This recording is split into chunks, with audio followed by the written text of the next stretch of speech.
Olá, bom dia! Hoje é dia 20 de fevereiro de 2026, sexta-feira.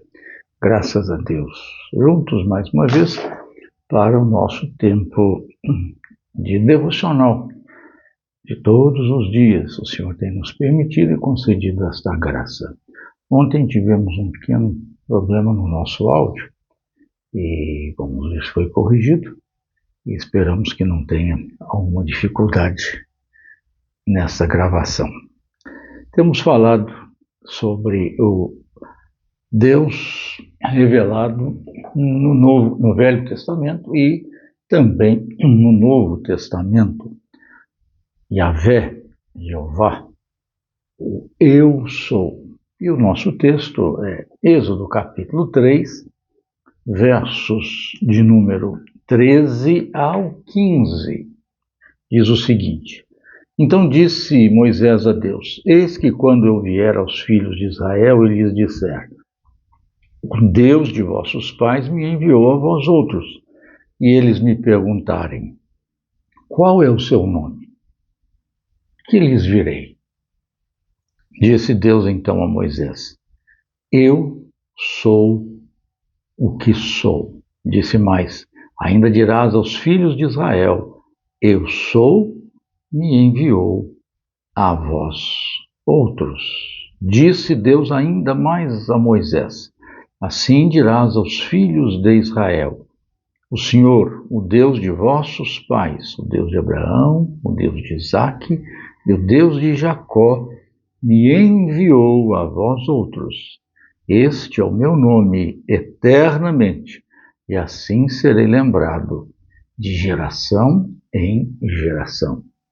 Quem é Deus? Qual é o nome? Como vou dizer a eles o nome do Senhor? Qual é? Eu sou o que sou. Ele revela e encobre, ele manifesta e deixa oculto. Então vimos que, de fato, o Eu sou, ele é esse Deus incompreensível, ainda que revelado na história. Ele é absoluto, ainda que relacional no mundo. E ele é eterno, ainda que temporal na nossa redenção. Ele é o Deus eterno, porém, ou ainda que temporal na redenção. Quando lemos o Evangelho escrito por São João, no seu introito, no seu prólogo, na abertura e também da primeira carta, vemos o cuidado do apóstolo São João falar exatamente sobre esta realidade. No princípio era o Verbo estava com Deus e o Verbo era Deus. Todas as coisas foram feitas por meio dele, e sem ele nada do que foi feito se fez. Mas ele vai dizer no verso 14 do capítulo 1 do Evangelho, por ele escrito. Mas Deus então se encarnou, mas o Verbo se fez carne e habitou entre nós. E vimos a sua glória, glória como do unigênito do Pai. Então, ao mesmo tempo que João diz que ele é Deus eterno, ele diz que ele se fez carne, ele se encarnou. Então, Deus, como o eterno, se encarna, entra no tempo, se torna temporal no processo da nossa redenção na pessoa do Filho. Portanto, a essência de Deus, a substância, ela se torna pessoa do Filho e no Filho, para que por meio do Filho que o Pai enviou, nós pudéssemos ter a redenção. Ele se fez homem, se fez um de nós. O Deus eterno se torna temporal, passa a viver no tempo, está sujeito ao tempo, entra no tempo, submete-se ao tempo.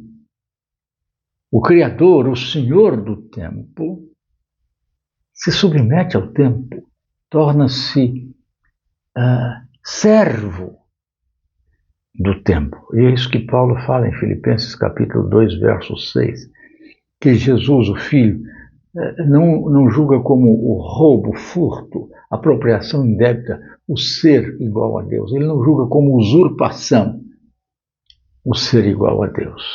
Antes a si mesmo se esvaziou. Assume a forma de homem. Como tal, ele assume também a existência como servo. Ao fazer-se homem, ele se torna servo do tempo, porque ele passa a sofrer a ação do tempo.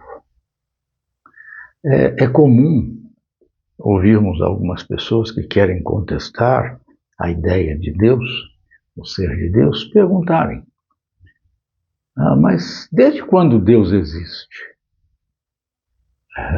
Essa é uma pergunta inadequada e imprópria, porque quando você diz desde quando Deus existe, você está determinando um instante em que Deus passa a existir. Quando você diz assim, desde que, então é indicativo de um início de algo. E Deus não pode ter esse momento de início para poder existir. Até porque existir significa que antes não existia. E o grande problema é que às vezes nós, afoitos em respondermos, em querer defender a ideia de Deus como se ele precisasse de defesa, nós dizemos assim, desde sempre. Então, a pergunta que era infeliz, imprópria, inadequada, recebe uma resposta também equivocada, infeliz, imprópria e inadequada. Porque se você diz, ele existe desde o princípio, desde sempre até, você está novamente dizendo, ele existe desde sempre. Mas você então insere Deus no tempo como passando a existir. Como se o tempo precedesse a Deus. Se você fosse responder, talvez fosse melhor, pense bem. Desde quando Deus existe? Você responde, existe desde nunca. Isso vai motivar uma boa discussão, porque você vai demonstrar que o nunca é diferente do sempre. O sempre é a realidade da existência do próprio tempo. Mas o nunca é a ausência do tempo. Então Deus, se é que a gente pode dizer que ele existe, é antes do tempo, é desde nunca. Quando não havia tempo, Deus já estava, porque Deus não existe, Deus é, o que é muito diferente. Por isso em João capítulo 8, verso 56, na querela de Jesus, na certa discussão de Jesus com os religiosos dos seus dias, ali, os fariseus, etc., ele diz assim, antes que Abraão existisse, eu sou. Olha o eu sou de novo aí. Olha Jesus dizendo e tomando para si essa expressão lá de Êxodo 3.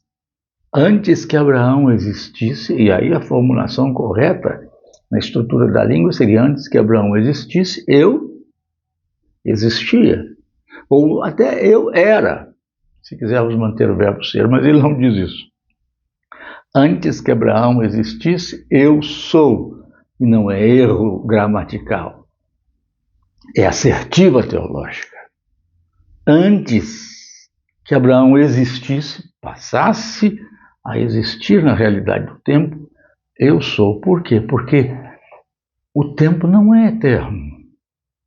Eternidade, nós achamos que é um tempo sem fim. Eternidade é exatamente o não tempo, a não existência de um tempo que flui.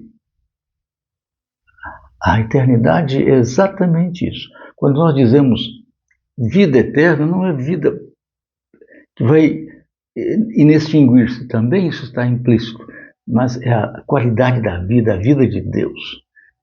Então, quando vemos esta realidade de Jesus afirmar, antes que Abraão existisse, eu sou, é um indicativo claro de que ele está se identificando com o grande e eterno eu sou. Deus não existe, Deus é.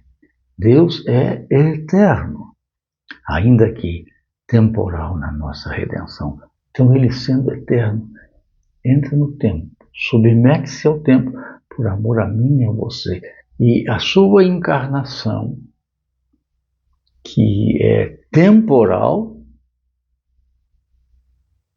é no tempo, não é meramente temporária, no sentido de que depois que ele ascendeu ao céu, acabou-se a sua realidade de natureza humana. Não.